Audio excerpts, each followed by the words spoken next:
Hello everyone and welcome back to another episode of Tinfoil Hat Advised. So, the big question everyone obviously wants to know the answer to right now is where the hell did COVID-19 actually start? Well, this is the seafood market in Wuhan blamed for the outbreak that was closed on the 1st of January 2020. We all know the story here that apparently someone ate a bat and then from that contracted the coronavirus. The market sells everything from snakes and birds to foxes and rabbits. The bats that are supposed to have caused the virus live 1,000 miles away and only have a similar strain of COVID to that of COVID-19. Just because they are similar does not mean the two strains of COVID are exactly the same and that it is possible to pass it to a human from the bats. So, as things stand, there is no confirmed 100% proven source of this outbreak. China, if they have one, are not admitting to knowing what it is. And, everyone else is kind of left scratching their heads with just possible plausible causes because obviously China are not letting anyone into the country and they're not going to let outside nations to do testings and research and stuff because, well, it's China. I mean, they lie at the best of times, let alone when they're potentially going to be blamed for causing a global pandemic. So, nature. Now, this is to say that it is a naturally occurring virus that no human had any part to play in it. It didn't occur and didn't come from a lab. It just kind of evolved out of nothingness because sometimes things evolve. We know this. So I'm going to do a bit of reading to make sure I stay on track with this because I've got a lot of notes on the next two bits because the next two, which is it came from nature and it got leaked from a lab, there's a lot to go through. They are actually both the most viable, and they kind of interlink later and in a lot of different ways.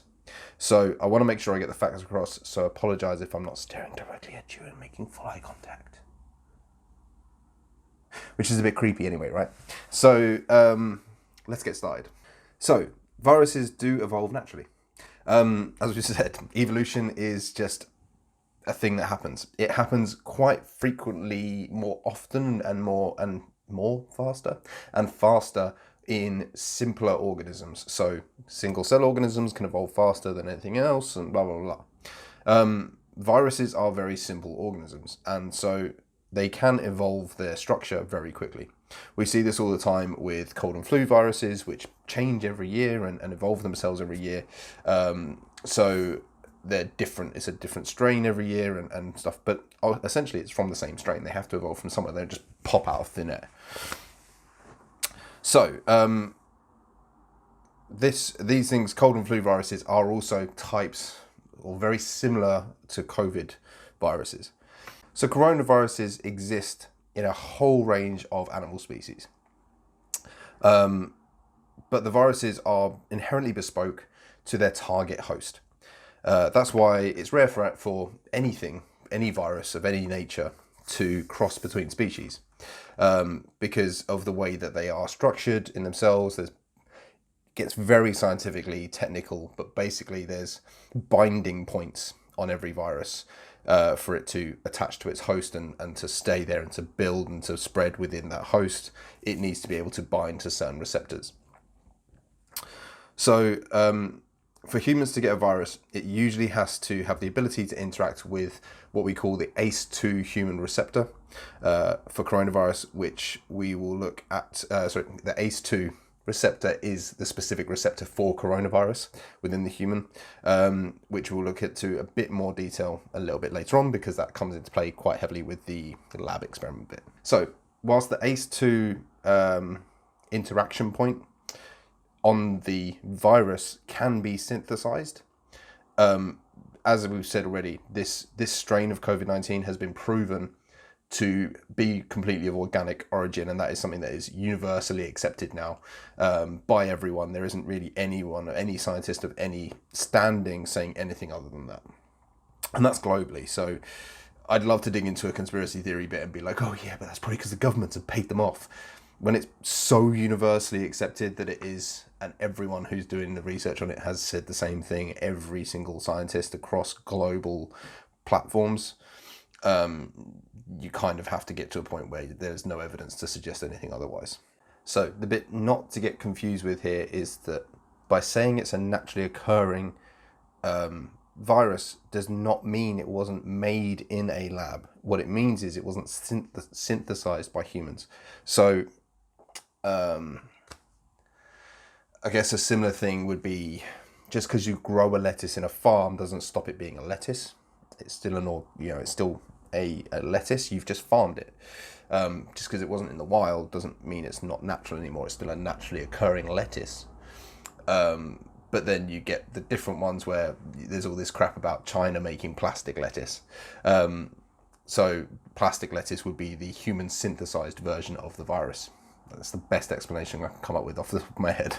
But for the virus to evolve and move from bats directly to humans would be a huge jump. Now there's a 4% difference in the genomes and stuff involved in the bat coronavirus and the coronavirus that's in humans right now. And 4% doesn't sound like a lot, but evolutionary wise, that is a huge jump. So for this to have occurred naturally, there would need to be an intermediary animal. So there'd need to be one that is more similar to humans than a bat for it to narrow that percentage down for the chain to keep progressing. So it needs to be more similar to a bat than a human and more similar to a human than a bat for this chain to follow through. So it would have had to gone from the bat into the more similar animal, from the more similar animal where it's taken hold, for then to then transfer on into a human at some point. And each time the virus would have had to have evolved from the bat to the intermediary animal, and then from the intermediary animal to the human. So it's not something that would have come around like that. Eating a bat with a COVID-19 would not give you, with COVID virus, would not give you COVID virus in the COVID-19 strain. And it's the chances of it being able to adapt that quickly within the human is really slim. Like, you're talking, you've got better chances of winning the lottery.